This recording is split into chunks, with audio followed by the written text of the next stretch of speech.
Chapter 6 है मानव संसाधन। लोग ही एक राष्ट्र के सबसे बड़े संसाधन होते हैं।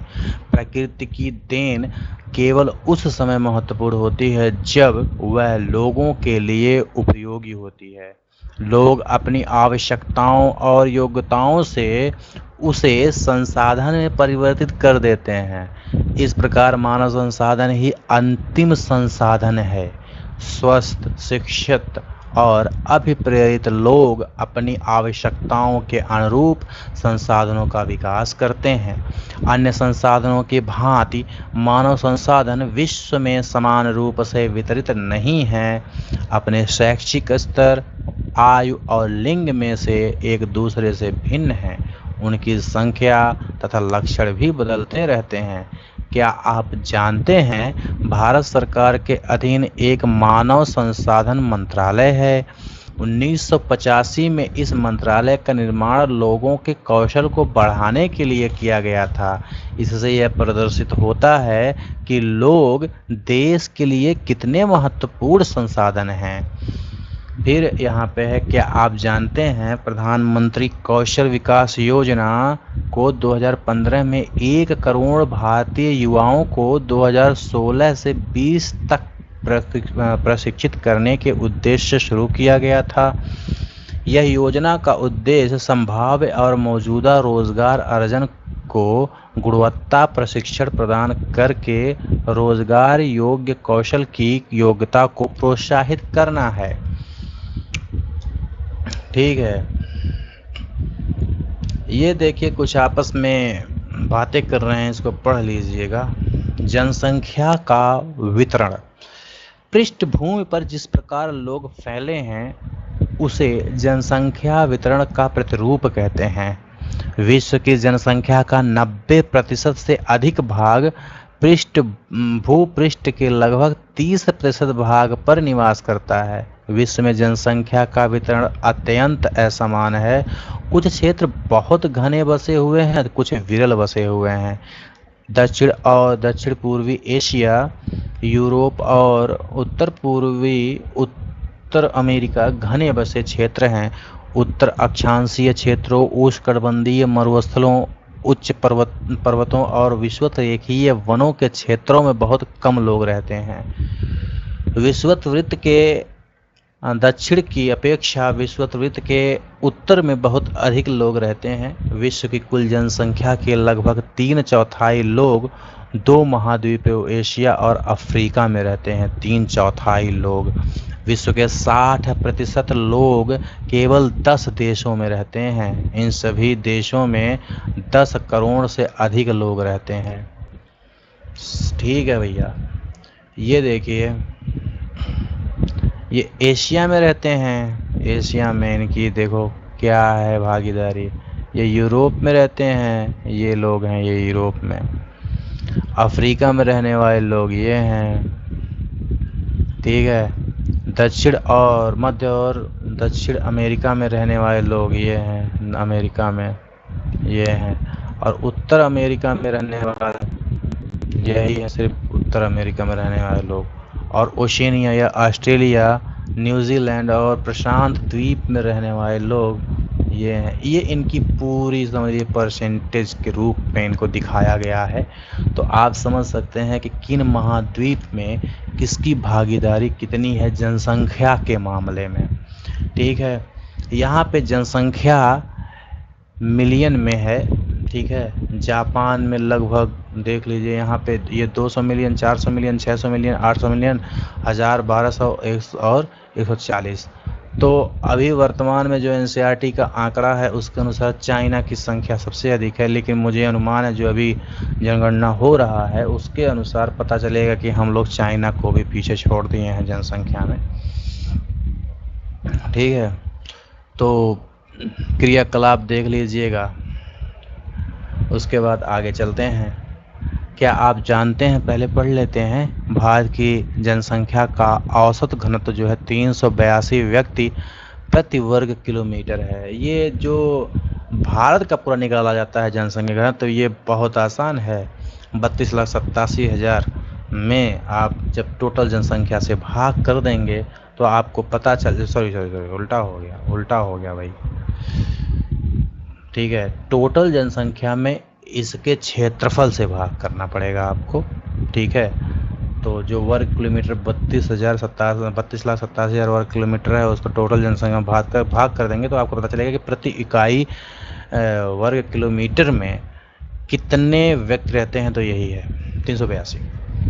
जनसंख्या का घनत्व पृथ्वी पृष्ठ के 1/3 क्षेत्र में रहने वाले लोगों की संख्या को जनसंख्या का घनत्व कहते हैं, ठीक है, 1 इकाई क्षेत्र में। सामान्य रूप से यह प्रति वर्ग किलोमीटर में व्यक्त किया जाता है। संपूर्ण विश्व का औसत जनसंख्या घनत्व पूरे विश्व का जब निकाला जाता है तो 51 व्यक्ति प्रति वर्ग किलोमीटर है। सबसे अधिक जनसंख्या घनत्व दक्षिण मध्य एशिया में है। इसके पश्चात क्रमशः पूर्वी एशिया और दक्षिण पूर्वी एशिया में है। ये बात कर रहे हैं, देख लेते हैं क्या है ये। जब कक्षा के पूरे 30 विद्यार्थी उपस्थित होते हैं तो हमारी कक्षा बहुत भरी हुई दिखती है, लेकिन जब यही विद्यार्थी स्कूल के सभा भवन में बैठते हैं तब वह कक्ष खुला और खाली दिखाई पड़ता है। क्यों? क्योंकि सभा भवन का आकार या क्षेत्र कक्षा से बड़ा होता है, लेकिन जब स्कूल के सभी विद्यार्थी सभा भवन में आ जाते हैं तब सभा भवन भी भरा हुआ दिखने लगता है। जनसंख्या वितरण को प्रभावित करने वाले कारक कौन से हैं? पहला तो भौगोलिक कारक, बहुत बड़ा फैक्टर है ये, ठीक है। भौगोलिक कारक, स्थलाकृति, लोग सदैव पर्वतों और पठारों की तुलना में मैदानी भागों में रहना ही पसंद करते हैं, क्योंकि ये क्षेत्र खेती, विनिर्माण और सेवा प्रक्रियाओं के लिए उपयुक्त होते हैं। गंगा के मैदान विश्व के सबसे अधिक घने बसे क्षेत्र हैं, जबकि एंडीज, आल्प्स और हिमालय जैसे पर्वत विरल बसे हुए हैं। जलवायु भी फैक्टर है, ठीक है। दूसरा जलवायु फैक्टर है, पहला स्थलाकृति थी, ठीक है। तो जलवायु क्या है? लोग सामान्य रूप से चरम जलवायु जो अत्यधिक गर्म अथवा अत्यधिक ठंडा है, जैसे रेगिस्तान और रूस के ध्रुवीय प्रदेश, कनाडा और अंटार्कटिक में रहने से बचते हैं। मृदा भी है, उपजाऊ मृदाएं कृषि के लिए उपयुक्त भूमि प्रदान करती हैं। भारत में गंगा और ब्रह्मपुत्र, चीन में हुआंगही, चांगजियांग तथा मिस्र में नील नदी के उपजाऊ मैदान घने बसे हुए क्षेत्र हैं। जल, लोग उन क्षेत्रों में रहने को प्राथमिकता देते हैं जहां अलवणीय जल आसानी से उपलब्ध होता है। विश्व की नदी घाटियां घने बसे क्षेत्र हैं, जबकि मरुस्थल विरल जनसंख्या वाले हैं। खनिज भी हैं, खनिज निक्षेपों वाले क्षेत्र अधिक बसे हुए हैं। दक्षिण अफ्रीका की हीरे की खानें और मध्य पूर्व में तेल की खोज ने इन क्षेत्रों में लोगों को रहने के लिए प्रेरित कर दिया है, ठीक है। अब दूसरा एक बड़ा कारण है सामाजिक, सांस्कृतिक और आर्थिक कारक। इसमें आर्थिक कारक क्या है? औद्योगिक क्षेत्र रोजगार के अवसर प्रदान करते हैं। लोग बड़ी संख्या में इन क्षेत्रों की ओर आकर्षित होते हैं। जापान में ओसाका और भारत में मुंबई 2 घने बसे क्षेत्र हैं। सांस्कृतिक कारक भी हैं। धर्म और सांस्कृतिक महत्ता वाले स्थान लोगों को आकर्षित करते हैं। वाराणसी, यरूशलेम, वेटिकन सिटी इनके कुछ उदाहरण हैं, ठीक है। फिर सामाजिक कारक भी हैं। अच्छे आवास, शिक्षा, स्वास्थ्य सुविधाओं के क्षेत्र अत्यधिक घने बसे हैं, उदाहरण के लिए पुणे। फिर जनसंख्या परिवर्तन से तात्पर्य एक निश्चित अवधि के दौरान लोगों की संख्या में परिवर्तन से है। विश्व की जनसंख्या स्थिर नहीं रही है, यह कई गुना बढ़ गई है, जैसा कि चित्र 6.3 में दिखाया गया है। क्यों ऐसा? वास्तव में जन्म और मृत्यु की संख्या में परिवर्तन के कारण हुआ। मानव इतिहास की लंबी अवधि में सन 1800 तक विश्व की जनसंख्या धीरे धीरे बढ़ी। बड़ी संख्या में बच्चे जन्म लेते थे, लेकिन शीघ्र ही उनकी मृत्यु भी हो जाती थी। ऐसा इसलिए था क्योंकि वहाँ उचित स्वास्थ्य सुविधाएं नहीं थी, सभी लोगों के लिए पर्याप्त भोजन उपलब्ध नहीं था, किसान सभी लोगों के लिए भोजन की आवश्यकताओं को पूरा करने के लिए पर्याप्त उत्पादन करने के में सक्षम नहीं थे। इसके परिणाम स्वरूप जनसंख्या में वृद्धि बहुत कम थी। सन 1804 में विश्व की जनसंख्या 1 अरब हो गई थी। विश्व की जनसंख्या सिर्फ 1 अरब हो गई थी और 150 वर्षों बाद 1959 में विश्व की जनसंख्या 3 अरब पहुंच गई। इसे प्रायः जनसंख्या विस्फोट कहते हैं। ठीक है, 1999 में 30 वर्ष की अवधि में कम से कम अवधि में कम में 30 अवधि से कम में जनसंख्या दोगुनी 6 अरब हो गई 1999 तक। और इस वृद्धि का मुख्य कारण खाद्य आपूर्ति और औषधियों के कारण मृत्यु दर कम होना है, जबकि जन्म दर अभी भी बहुत अधिक है। यहीं से देखो, एक चीज़ मैं लिंक कर देता हूँ, सिर्फ क्वेश्चन करना अपने आप से। ठीक है, कि अगर सिर्फ स्वास्थ्य खाद्य आपूर्ति और औषधियों की गुणवत्ता को सुधार करने की वजह से जनसंख्या वृद्धि हो गई, तो ये जनसंख्या कैसी वृद्धि हुई है? प्राकृतिक जनसंख्या वृद्धि हुई है कि मानव निर्मित हुई है? ये मानव निर्मित है।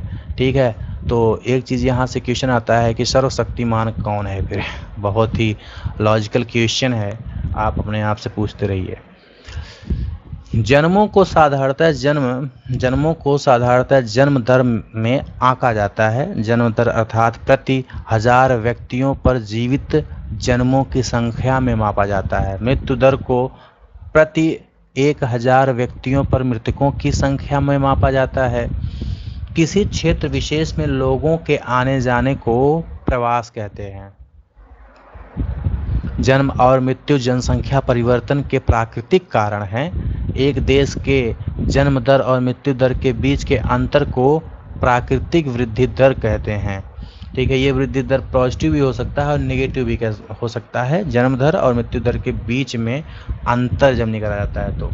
ठीक है, विश्व में जनसंख्या के बढ़ने के मुख्य कारण प्राकृतिक वृद्धि दर की तीव्रता से बढ़ना है। प्रवास एक अन्य कारक है। प्रवास मतलब लोग एक जगह से दूसरी जगह जाके बसते हैं, फिर वहाँ से कहीं और जाते हैं, फिर घर आते हैं, ये सब चीज़ें जिसके जनसंख्या के आकार में परिवर्तन होता है। लोग एक देश में अथवा देशों के बीच एक स्थान से दूसरे स्थान पर जा सकते हैं। उत्प्रवासी वे लोग होते हैं जो देश को छोड़ते हैं। अप्रवासी वे लोग होते हैं जो देश में आते हैं। ठीक है, उत्प्रवासी वो होते हैं जो देश को छोड़ देते हैं, परमानेंट छोड़ ही देते हैं। और अप्रवासी वो होते हैं जो जाते हैं दूसरे देश, लेकिन वो फिर लौट के आते हैं। ठीक है, यहाँ शब्दावली फिर से देख लीजिए। आप्रवास जब व्यक्ति नए देश में जाता है, और उत्प्रवास जब व्यक्ति एक देश को छोड़ देता है। ठीक है, संयुक्त राज्य अमेरिका और ऑस्ट्रेलिया जैसे देशों में भीतरी प्रवास और अप्रवास द्वारा संख्या बढ़ी है। सूडान देश एक ऐसा उदाहरण है जिसमें लोगों के बाहर चले जाने अथवा उत्प्रवास के कारण जनसंख्या में कमी का अनुभव किया गया है। भैया, सूडान में छोड़ रहे हैं लोग देश। अंतर्राष्ट्रीय प्रवास की सामान्य प्रवृत्ति यह है कि लोग अच्छे आर्थिक अवसरों की खोज में कम विकसित राष्ट्रों से अधिक विकसित राष्ट्रों में चले जाते हैं। देश के अंदर बड़ी संख्या में लोग रोजगार, शिक्षा, स्वास्थ्य और सुविधाओं की खोज में ग्रामीण क्षेत्रों से नगरीय क्षेत्रों की ओर चले जाते हैं। ये बहुत ही आम बात है। ठीक है, यहाँ पे जो कुछ चित्र दिए गए हैं उसको हम थोड़ा सा देख लेते हैं कि किस तरीके से जनसंख्या वृद्धि हुई।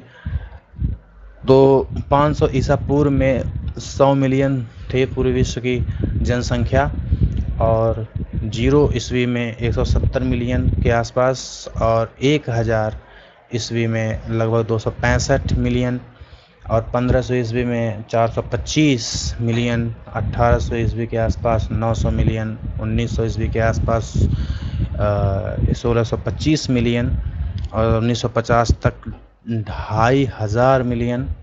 ठीक है, और 1974 में 400 मिलियन, 1999 में 600 मिलियन, और उसके बाद 2025 में ध्यान दीजिएगा, 2025 में कितने हो गए, 8,525 मिलियन। ठीक है, तो मृत्यु दर से जन्म दर का अधिक होना तो जनसंख्या वृद्धि हो जाएगा, और जन्म दर और मृत्यु दर का समान होना, जनसंख्या एक जैसी रहती है। ठीक है, मतलब अपरिवर्तन जनसंख्या रहेगी, जनसंख्या वृद्धि दर स्थिर रहेगा। और जन्म दर से मृत्यु दर अधिक हो जाती है तो जनसंख्या कम होने लगती है। ठीक है भैया। जनसंख्या परिवर्तन के प्रतिरूप जनसंख्या वृद्धि की दर विश्व में अलग अलग है।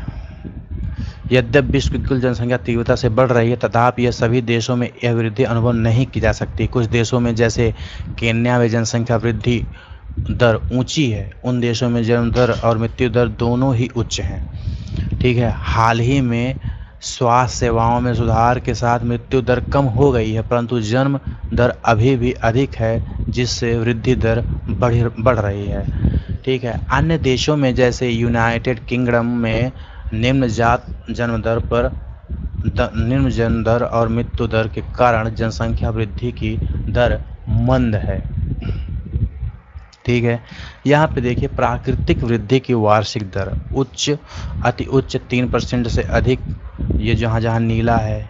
ठीक है, आप देखेंगे जितने भी पिछड़े देश हैं जहाँ पे स्वास्थ्य और आर्थिक ढांचा कमज़ोर है, शैक्षिक और जागरूकता कम है, वहाँ पे ये चीज़ें हैं। और ठीक है, तो वहाँ पे सबसे अधिक है। उच्च भी वहाँ बना हुआ है जहाँ पे गरीबी है, जहाँ पे भुखमरी है, जहाँ पे अवेयरनेस कम है, जहाँ पे स्वास्थ्य सुविधाओं का कहीं ना कहीं पूरी रूप से विकास नहीं हुआ है। आदर्श स्थिति मानी जाती है वो जब कभी मतलब 1 से लेके 2 के बीच में होता है जो जन्म दर है, तो वो होता है। ठीक है, और निम्न होता है जब 1 से नीचे चला जाता है। ठीक है, और जीरो या ह्रास की स्थिति तब होती है जब बहुत प्रॉब्लमेटिक होती है, और ऐसी स्थिति जीरो या ह्रास पे प्रॉब्लम थोड़ा सा रसिया की तरफ दिखता है। ठीक है, बाकी और कहीं तो नहीं दिख रहा है बड़े पैमाने पे। ठीक है, बाकी ये सब देखो कंट्रोल में है, कम ही है। और आदर्श स्थिति में ये देश आते हैं आदर्श स्थिति में। ठीक है, ये सब देश आते हैं आदर्श स्थिति में। जनसंख्या संगठन किसी देश की जनसंख्या कितनी भी अधिक हो, उसका उस देश के आर्थिक विकास के स्तर से कुछ अंतर नहीं पड़ता। उदाहरण के लिए बांग्लादेश और जापान अति घने बसे देश हैं, लेकिन जापान बांग्लादेश से आर्थिक रूप से अधिक विकसित देश है। ठीक है, यहाँ पे देखो, सोचे प्रत्येक व्यक्ति समाज के लिए एक संभाव्य संसाधन है। मानव संसाधन के रूप में आपका योगदान क्या होगा? ठीक है, मैं किसान हूँ, मैं घर की देखभाल करती हूँ, मैं सेतु बनाता हूँ, मैं अपने पोते पोतियों को कहानी सुनाती हूँ, मैं विवाह समारोह में गाता हूँ, मैं कैंसर उपचार के लिए औषधियों के लिए शोध करता हूँ, साइंटिस्ट। तो समाज में हर किसी की अपनी भूमिका है, वो करता है। अगर आप कुछ नहीं कर रहे हैं तो आप समाज के रूप में कलंक हैं, ऐसा सीआरटी बोल रही है भाई। एक संसाधन के रूप में लोगों की भूमिका को समझने के लिए हमें उनके गुणों के बारे में जानने की आवश्यकता होती है। लोग अपनी आयु, लिंग, साक्षरता स्तर, स्वास्थ्य दशाओं, व्यवसाय और आय के स्तर पर एक दूसरे से भिन्न होते हैं। लोगों की इन विशेषताओं के बारे में जानना आवश्यक है।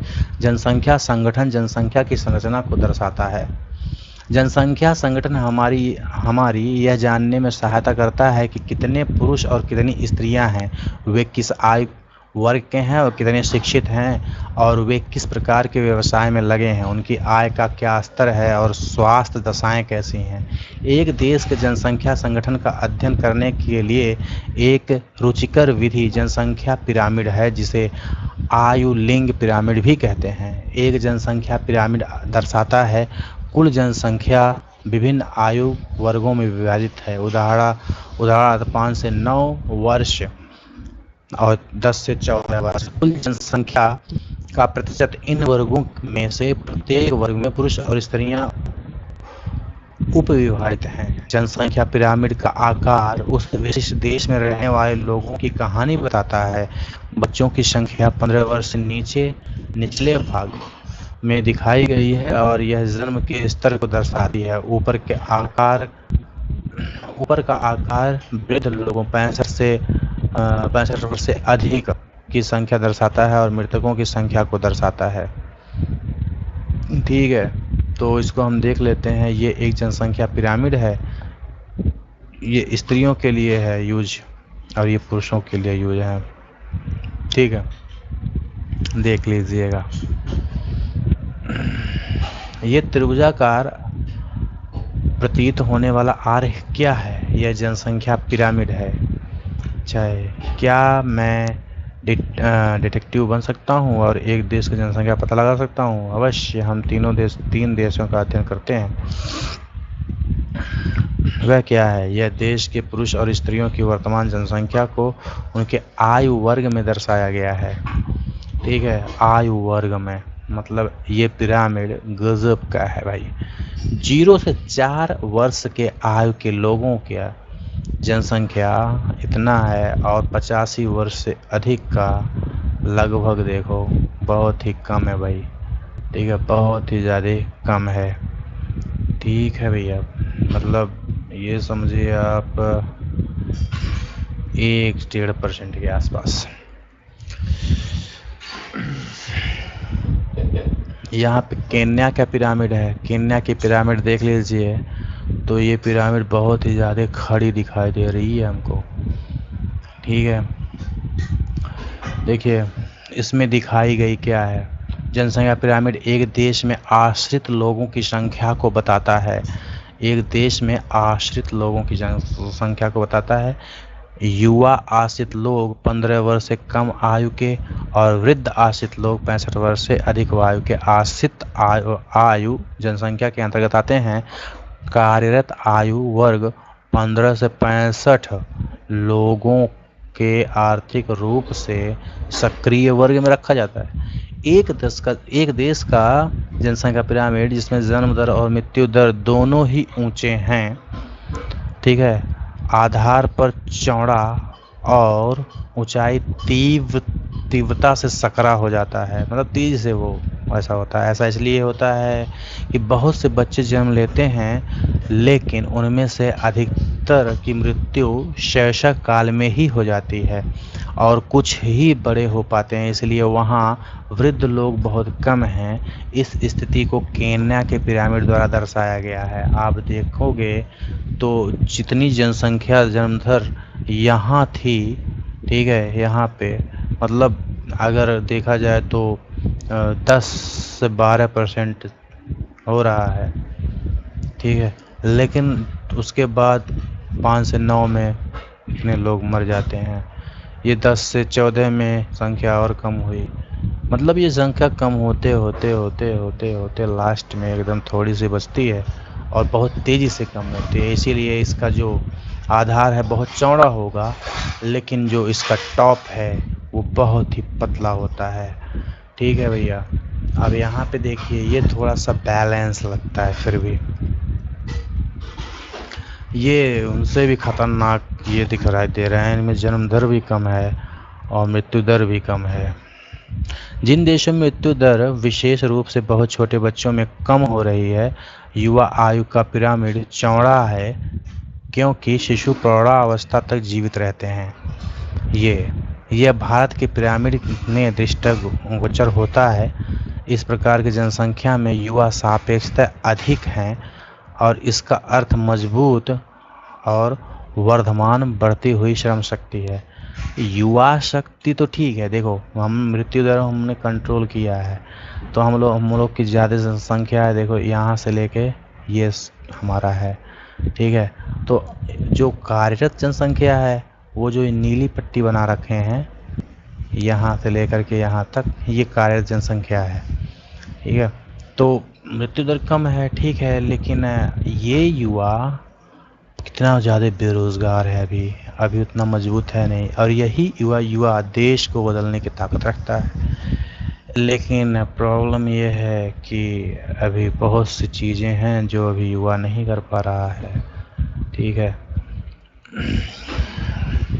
जापान जैसे देशों में आधार पर पिरामिड सकरा है और घटी मृत्यु दर के कारण अधिक लोग वृद्ध आयु तक पहुंच जाते हैं। मतलब इनका जन्म दर भी कम है, और बाद में अगर युवा कुछ स्टेबल होते हैं फिर बूढ़ा हो जाते हैं लास्ट में, और इसीलिए इनकी जो कार्य जनसंख्या है वो उतना ज़्यादा नहीं है, ज़्यादातर वृद्ध में आ जाते हैं अपेक्षाकृत। जापान का कुशल, उत्साही, आशावादी और सकारात्मक दृष्टि जैसे युवा जन किसी राष्ट्र के भविष्य होते हैं। हम भारतवासी भाग्यशील हैं कि हमारे पास ऐसा संसाधन है। उन्हें योग्य और उत्पादक बनाने के लिए, कुशल बनाने और अवसर प्रदान करने के लिए अवश्य ही शिक्षित किया जाना चाहिए। ठीक है भैया, ये चैप्टर ख़त्म हुआ, और इसी के साथ ये किताब क्लास 8 की NCERT की किताब ज्योग्राफी की ख़त्म होती है। और अब हम लोग अगले कक्षा के किसी NCERT में मिलते हैं। हम फिर से एक बार रिपीट कर देते हैं कि अगर किसी भी विद्यार्थी को लगता है कि मेरे बोलने का, पढ़ने का स्पीड स्लो है, तो कृपया वो फास्ट कर ले, और वो चाहे तो इसको 1.25 या फिर 1.5 की स्पीड में सुन सकता है। बाकी अगर कोई सुझाव हो जो बेहतरी के लिए किया जा सके तो आप लोग ज़रूर इसको कमेंट बॉक्स में बताइएगा। हम कोशिश करेंगे कि उसको अपने नेक्स्ट क्लासेस में ऐड करें। धन्यवाद।